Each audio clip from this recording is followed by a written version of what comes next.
Ito lahat to ipapasa natin to sa in-applyan natin. So napakadami nito eh. Ay lang yan. 1, 2, 3, 4, 5, 6, 7, 8, 9, 10, 11,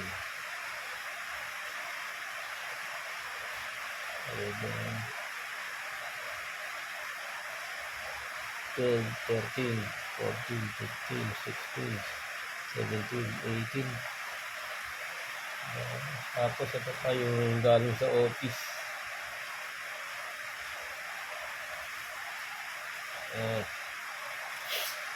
Yung galing sa office na pinilapan natin sa pinirmahan natin.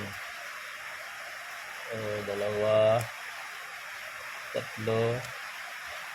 5. So 5 form yung pinirmahan natin galing sa saka pinilapan natin galing sa office. So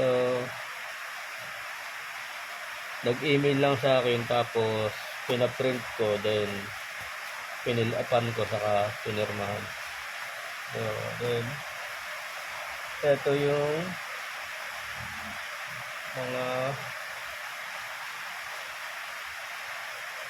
mga requirements natin.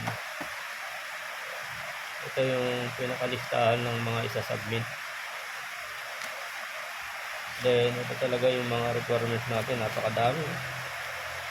So, birth certificate, 2 birth certificate, isang dependence, saka birth certificate ko, then diploma. Ilan to? 1, 2, 3, 4. Then certification natin 5. Certification ulit 6. Then yung SS natin 7. PhilHealth 8.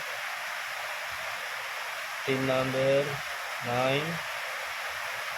Ito Pag-ibig 10.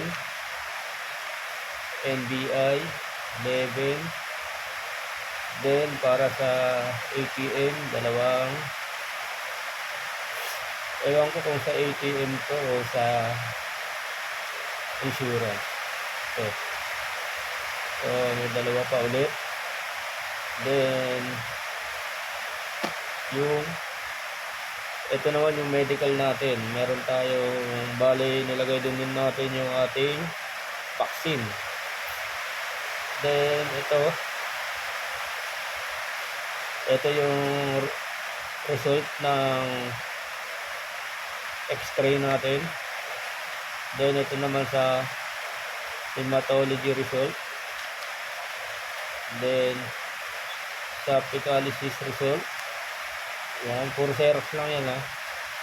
Then ito yung drug test natin. Then ito sa urinalysis result. Then ito yung ating ECG result. So ayan. Then ibilangin natin lahat yung ipapasubmit natin doon sa in-applyan natin. Napakadami nito, kapal. So ayan, lahat. 1, 2. Hindi na natin ito kasama itong resume na ito. Bali ito lang bilang nito. 3, 4, 5, 6, 7, 8, 9, 10. Mga diploma natin 11, 12, 13, 14, 15, 16, 17, 18, 19, 20.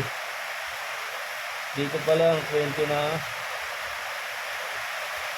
Bond paper na 20, 21, 22, 23,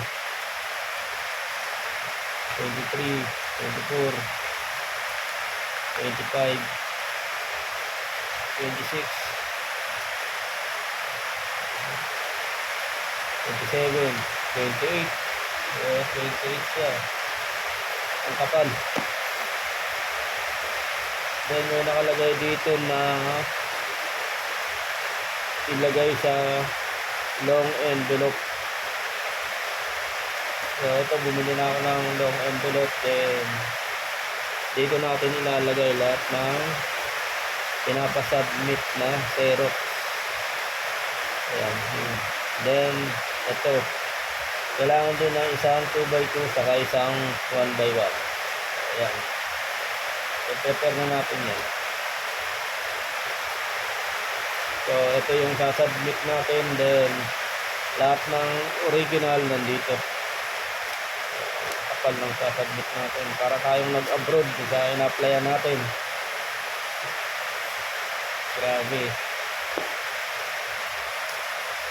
So i-ready lang natin to kasi bukas may naantay pa tayo isang paper na